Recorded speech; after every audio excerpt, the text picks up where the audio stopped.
तो फिल्म की शुरुआत में हम वॉयलेट को देखते हैं जिसको उसका हस्बैंड ग्रीते हाथ टॉर्चर कर रहा था और इन दोनों की बहस से पता चलता है कि ऐसा पहली मर्तबा नहीं हो रहा था और अब वॉयलेट तंग आ चुकी थी। उसका हस्बैंड उस पर अब गन ताने हुए था तो वॉयलेट भी अपने पास छुपाई गन निकाल लेती है जिससे उसने अपने हस्बैंड को शूट किया या नहीं ये दिखा नहीं जाता।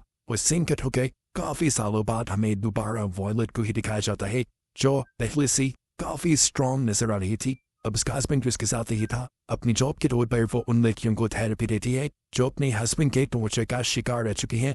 उसी घर पर उसकी बहन और बेटा रहती है और आज काफी सालों के बाद अपनी बहन के कहने पर वो किसी से मिलने के लिए तैयार होती है। एंड्री की नीम जिससे वॉलेट को मिला था उसे आज तक उसने नहीं दिखा था। वो उसके बताए 5 स्टार रेस्टोरेंट में भी आ गई थी जहाँ जाते ही उसकी एक हाथ में से टिकन हो जाती है। वो उस पर ध्यान नहीं देती और बार साइड पर आकर बैठ जाती है जहाँ उसकी वेट्रेस से बातें होने लग जाती हैं। और तभी उसके करीब एक रिचर्ड नाम का बूढ़ा सा इंसान आता है जो उसे किसी और नाम से पुकारता है तो वॉयलेट हैरान होकर उसे दिखती है।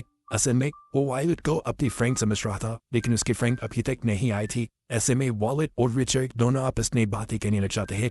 थोड़ी देर में रिचर्ड की दोस्त भी आ जाती है जिसे लेकर वो अपने टेबल पर चला जाता है और यहाँ वॉयलेट नोटिस करती है कि कोई उसके फोन पर ड्रॉप्स भेज रहा था यानी वो बिना कॉन्टेक्ट नंबर के वॉयलेट को पिक्चर्स और मैसेजेस भेज रहा था। ड्रॉप्स वही इंसान भेज सकता था जो वॉयलेट के काफी करीब बैठा हो। वो एक की नजर तोड़ाती है तो सभी फोन उस जैसे थे, सभी फोन यूज कर रहे थे। वो ये पता नहीं चला पाती कि उसे ड्रॉप्स कौन भेज रहा है। अभी वो ये सब सोच रही थी कि इतने में यहाँ पर हेनरी भी आ गया और उसका ध्यान सारा हेनरी की तरफ चला गया। अब हेनरी और वॉलेट अपने टेबल पर आ जाते हैं और एक दूसरे से फॉर्मल बातें कहना शुरू कर देते हैं। हेनरी वॉलेट से जब उसके बेटे के बारे में पूछता है तो फौरन उसे अपना फोन देखने का ख्याल आता है कि कहीं उसकी बहन के मैसेज सुनी आया हुआ। लेकिन वो देखती है कि उसे अभी बहुत सारे ड्रॉप्स आए हुए थे जिसके बारे में वो हेनरी को भी बता देती है। हेनरी भी एक गेट नजर घुमाने लगता है क्योंकि उसे भी पता था कि ड्रॉप्स भेजने वाला उनके करीब ही होगा। वॉलेट इन्हें इग्नोर करने लग जाती है लेकिन कुछ ही ड्रॉप्स के बाद अब वॉलेट को एक मैसेज आता है जिसे देखने पर वो एकदम से शॉक हो गई क्योंकि मैसेज में लिखा हुआ था चेक योर सिक्योरिटी कैमरा। वो जल्दी से अपने घर के सीसीटीवी कैमरास की फुटेज ऑन करती है तो दिखती है कि इसकी घर में कुछ नकाब पोश आ चुकी थी। उसके हाथ में स्टाइम गन भी थी और ये देखकर वॉलेट के मुंह के सारे हवास उड़ जाते हैं। इससे पहले कि वो इस बारे में हेनरी को बता देती है एक नया मैसेज उसके पास आ जाता है जिसमें जो भी इंसान था वो उससे इस बारे में खामोश रहने को कह रहा था। घबराते हुए वॉलेट यहाँ से उठकर थोड़ी दूर जाती है और पुलिस को कॉल करने की कोशिश करती है तो उसे अगला मैसेज मिलता है तुम्हारा फोन मैंने क्लोन कर लिया है, अब जो भी तुम अपने फोन में कर रही हो मैं वो देख सकता हूँ और पुलिस को कॉल करने की कोशिश भी मत करना नहीं तो अंजाम की जिम्मेदार तुम खुद होगी। इसी सब के दौरान वो दोबारा उसी इंसान से टकरा जाती है जिससे वो एक मरतबा पहले भी टकराई थी। इस मरतबा भी वॉलेट इसे इग्नोर करती है और वॉशरूम में चली जाती है। वो वॉशरूम में जाकर लड़की उसे हेल्प मांगना चाह रही थी लेकिन उसे दोबारा मैसेज आ गया कि कोई चालाकी मत करो। वो वॉलेट ये समझ गई कि उस इंसान की हर जगह उस पर नजर है इसलिए वो किसी को भी कुछ बताए बगैर वापिस अपने टेबल पर आ जाती है। अपने एक्सप्रेशन को ठीक कहते हुए उसने दोबारा हेनरी से बात करना शुरू की और यहाँ पर मोबाइल में उस आदमी से पूछा आखिर तुम हो कौन और चाहते क्या हो। तो वो आदमी वॉलेट से कहता है कि तुम्हारे सामने जो हेनरी है वो एक फोटोग्राफर है, इसके पास इसका कैमरा है जिसका मेमोरी कार्ड तुम्हें निकाल कर तोड़ना है। ये वो तभी कर सकती थी जब हेनरी उसके टेबल पर ना होता। उसे यहाँ से भेजने के लिए वो चालाकी से अपनी घड़ी उतारती है और अपनी बैग में छुपा देती है और हेनरी कहती है शायद मैं अपनी घड़ी कहीं खो बैठी हूँ क्या तुम उसे ढूंढ लाओगे। हेनरी उसकी बात मानते हुए उसकी घड़ी को ढूंढने के लिए चला जाता है और इतने में वो हेनरी की बैग से हेनरी का कैमरा निकाल लेती है। इस कैमरा में मिया के कुछ फोटोज और कुछ डॉक्यूमेंट्स थे यानी मिया की करप्शन के सबूत थे। जो भी था वॉलेट के सके वो ये सबूत मिटवाना चाह रहा था। वो मेमोरी कार्ड निकाल कर जल्दी से कैंप ना वापस रख देती है और तभी हेनरी भी यहाँ आ जाता है। एक दो बातें कहने के बाद वो दोबारा वॉशरूम जाती है और वहाँ जाके वो उस कार्ड को तोड़ देती है और दोबारा उस आदमी को मैसेज करके कहती है मैंने तुम्हारा काम कह दिया है, अब तुम मेरे घर से अपने बंदों को बाहर निकालो। लेकिन वो आदमी कहता है तुम्हें किसने कहा कि काम पूरा हो गया है, अभी काम रहता है। तुम यहाँ कार्ड टॉवल बुक्स खोलो, उसमें एक छोटा सा कंटेनर है, इस कंटेनर का लिक्विड तुम्हें किसी तरह हेनरी को पिलाना है। वो समझ गए कि ये पॉइजन था, वो किसी की जान नहीं ले सकती थी। इस काम के लिए वो साफ मना कर देती है। वो आदमी कहता है ठीक है अगर तुम उसे नहीं मारोगी तो तुम्हारा बेटा मर जाएगा। बस उसका बेटा ही तो उसकी कमजोरी था। यहाँ पर वो फंस गई और इस आदमी की ब्लैकमेलिंग में आकर हेनरी को मारने के लिए तैयार हो गई।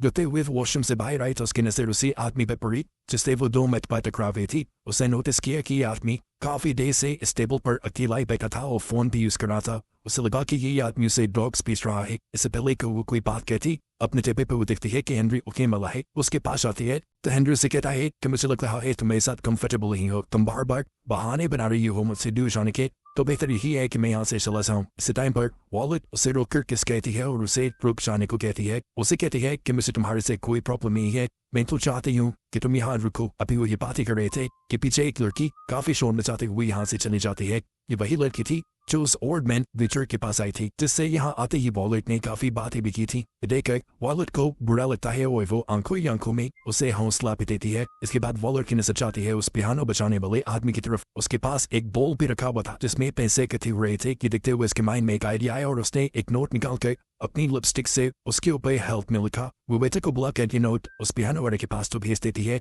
लेकिन वेटर वो नोट उस क्रिस्टल के बोल में रख चुका था। वॉलेट की नजर लगातार उस बोल पर थी। उसे उम्मीद नहीं थी कि वो इस नोट को देख लेगा, लेकिन लकीली इस आदमी ने उस नोट को देख लिया। इस नोट को देखते हुए उसने किसी को कॉल भी की। वॉलेट को ये लगा था कि शायद उसने पुलिस को कॉल की।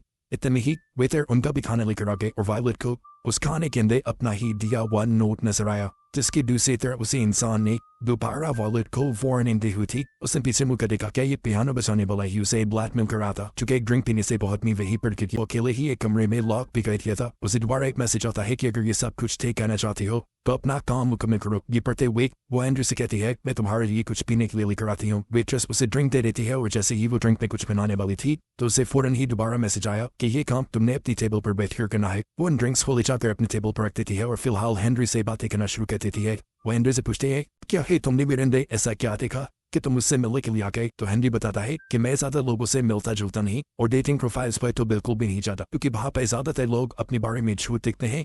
लेकिन उस दिन मैंने नोटिस किया कि तुमने अपने बारे में सब सच लिखा हुआ था। बस यही चीज मुझे अच्छी लग गई और मैं तुमसे मिलने के लिए आ गया। इस सुनकर वॉलेट को भी अच्छा लगा कि हेनरी उसकी सच्चाई के लिए यहाँ आया था। वो अपनी जिंदगी की बाकी हकीकत और पास भी हेनरी को बताना शुरू कर देती है कि उस ताजमिन उसे बहुत ज्यादा टॉर्चर किया करता था, वो भी उसके बेटे के सामने, और इस वजह से वो बिल्कुल टूट गई थी। हर बार टॉर्चर करने के बाद वो मुझसे माफी मांग लिया करता था और ऐसे कहता था कि जैसे सारी चीजें नॉर्मल हो गई हैं। उसे भी लगता था कि शायद वो दिल से माफी मांगता है। मैं बार बार उसे माफ कर देती थी अपना घर बचाने के लिए, लेकिन ठीक कुछ भी होने वाला नहीं था। जब मुझे समझ आ गया तो मैं उस सब से बाहर निकल आई। ये सब बताते हुए वो बहुत ज्यादा इमोशनल भी हो गई थी। यहाँ पे हेनरी उसे हौसला देता है और उसके मूड को ठीक करने के लिए कुछ चॉकलेट्स लेने के लिए जाता है और पीछे से मौके का फायदा उठाते हुए वॉलेट उसकी ड्रिंक में 2-3 कतरे जहर के मिला देती है और आते ही उसे पीने के लिए दे देती है। हेनरी उसे पीने वाला था, लेकिन तभी वॉलेट को समझ आ गया कि वो बहुत गलत कर रही है। उसे बता भी नहीं सकती थी, इसलिए उसने जानबूझकर वॉलेट के ऊपर ड्रिंक गिरा दी,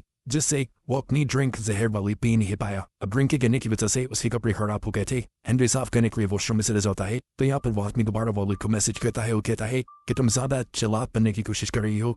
ये देखकर वॉलेट को बहुत ज्यादा गुस्सा आ जाता है और उसे लगता है कि मैसेज उसी आदमी ने किया है जब से टकराया था।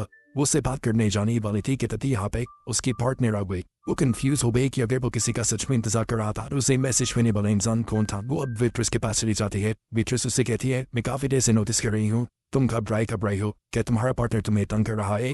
अगर ऐसी सिचुएशन है तो मैं तुम्हारी मदद कर सकती हूँ। यहाँ आए दिन ऐसी सिचुएशन बनती रहती है, लेकिन वॉलेट उसे कुछ नहीं कहती और कहती है यहाँ सब ठीक है, हेनरी भी अच्छा है। अब वॉलेट इसी वेट्रेस से उस आदमी के बारे में पूछती है जिससे वो टकराई थी। तो वेट्रेस बताती है ये आदमी यहाँ पे आता ही रहता है, हमेशा वो सामने वाला टेबल बुक करता है, लेकिन आज उसे ही गेट पर मिल गया। वॉलेट देखती है कि आज उस टेबल पर रिचर्ड बैठा था और ये देखकर उसका दिमाग खोलने लग जाता है। वो 2 ड्रिंक्स लेकर रिचर्ड के पास आती है और उसे ड्रिंक ऑफर कहती है। तो रिचर्ड यहाँ से कहता है नहीं वॉलेट, मैं ड्रिंक कर चुका हूँ। अपना नाम उसके मुंह से सुनते ही वॉलेट का शक यकीन में बदल गया कि उसे ड्रॉप्स बेचने वाला कोई और नहीं बल्कि रिचर्ड ही है। चुके जब से वो यहाँ आई थी उसने एक भी मर्तबा रिचर्ड को अपना नाम नहीं बताया था।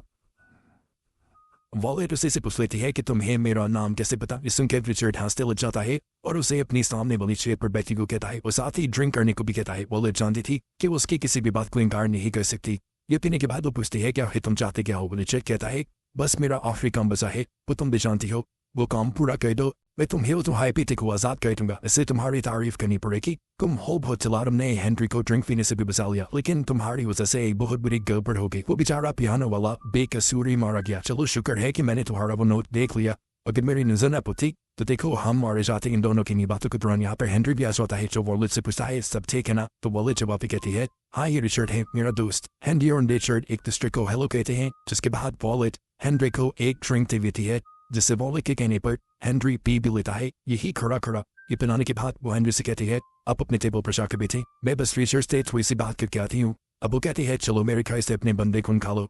रिचर्ड ने भी देख लिया था कि वॉलेट उसे काम पूरा कहती है, इसलिए वो अपने बंदे को कॉल करके कहता है कि काम पूरा हो गया है। जिसके बाद वो भी आराम से अपना डिनर करने लग जाता है। और वॉलेट यही बैठी उसे जीने का इताद देखती रहती है। जब वो आधा खाना खा लेता है तब वॉलेट कहती है, मैंने तुमसे झूठ बोला था। रिचर्ड की ड्रिंक में मैंने जहन नहीं मिला। देखकर रिचर्ड समझ जाता है और वो अपने खाने को खोने लग जाता है और उसे याद आता है वो लम्हा जब रिचर्ड हेनरी को वो ड्रिंक पीते देख रहा था। तो उसकी बददेहानी का फायदा उठाते हुए वॉलेट ने वो जहर उसी के खाने में मिला दिया था और जो ड्रिंक उसने हेनरी को दी थी उसके अंदर वो पॉइजन था ही नहीं। अब इस चीज के बारे में जैसे ही रिचर्ड को पता चलता है तो वो गुस्से में अपनी गन निकाल लेता है। ये देखकर वॉलेट तेजी से पीछे की तरफ उठती है और बंदा उनकी तरफ दिखता है। पीछे से हेनरी भी ऐसा कुछ देख चुका था। वो वॉलेट को बचाने के लिए वॉलेट के सामने आ जाता है और जब रिचर्ड गन चलाता है तो गोली हेनरी को लग जाती है। वो दोबारा वॉलेट को मारने के लिए उसकी तरफ बढ़ा।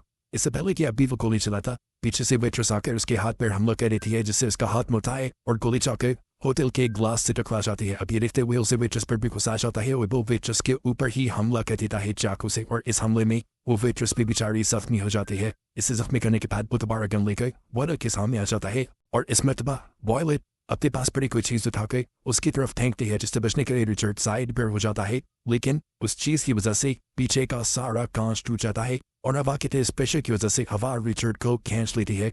वो नीचे गिरकर मारा जाता है और हवा ने तो वॉलेट को भी खींच लिया था। लेकिन ठीक वक्त पर जब वो नीचे गिरने वाली थी तो हेनरी ने आगे बढ़कर उसका हाथ पकड़कर उसे बचा लिया। बहुत कोशिश के बाद हेनरी सही सलामत उसे ऊपर की तरफ खींच लेता है। इस टाइम हेनरी और वो वेट्रेस तक में थे लेकिन वॉलेट को उससे पहले अपनी बेटे की परवाह थी। वो हेनरी की कार की चाबी लेते हुए पुलिस को कॉल करते हुए जल्दी से अपने घर की तरफ निकलती है। घर पर दिखाया जाता है कि वो किडनैपर वॉलेट के बेटे और बहन दोनों को ही तोड़ कर रहा था, उन्हें मार रहा था। जिससे बचने के लिए दोनों उस किडनैपर को चकमा देते हैं। उसे बाइक की तरफ गिराते हुए अपने आप को एक कमरे में बंद कर देते हैं। लेकिन उस आदमी के पास गन थी जिसे लॉक पर मारते हुए उसने बड़े ही आराम से दरवाजा खोल लिया। अंदर आते ही वो इसी गन से वॉलेट की बहन को शूट कर देता है और अब वो वॉलेट के बेटे को भी माने वाला था कि उसे बाहर से किसी चीज के खटकने की आवाज आई। असल में वॉलेट अंदर आ चुकी थी जिसने आते ही चाकू उठा लिया था। जैसे ही किडनैपर उसके सामने आता है तो वो आगे जाकर उसके कंधे में चाकू स्टैक करते हुए उसके ऊपर हमला कर देती है। गुस्से में ये किडनैपर वॉलेट को उठाकर दूर फेंकता है। अब वॉलेट इस आदमी के सामने कमजोर हो गई थी। वो आदमी उसे मारने के लिए आगे बढ़ा था। वॉलेट कुछ नहीं कह सकती थी लेकिन तभी उसका पिता अपनी रिमोट कंट्रोल कार के जरिए उसके पास गन भेज देता है जिसे वॉलेट तेजी से उठाकर उस आदमी के ऊपर शूट कर देती है और अपनी जान बचा लेती है। फाइनली वॉलेट ने अपने बेटे को इस खतरे से निकाल लिया था। कुछ टाइम बाद का अब हमें सीन दिखाया जाता है जहाँ वॉलेट हॉस्पिटल में खाना लेकर गई थी हेनरी के लिए और अपनी बहन के लिए। उसकी बहन भी बच गई थी क्योंकि गोली सिर्फ उसके पाँव से कुछ होकर गुजरी थी और अब हेनरी भी काफी आराम में था। उसने हेनरी के साथ फैमिली बनाने का भी फैसला कर लिया था और ये सब लोग खुश भी थे। और बस यही सब दिखाते हुए ये मूवी यहाँ खत्म हो जाती है।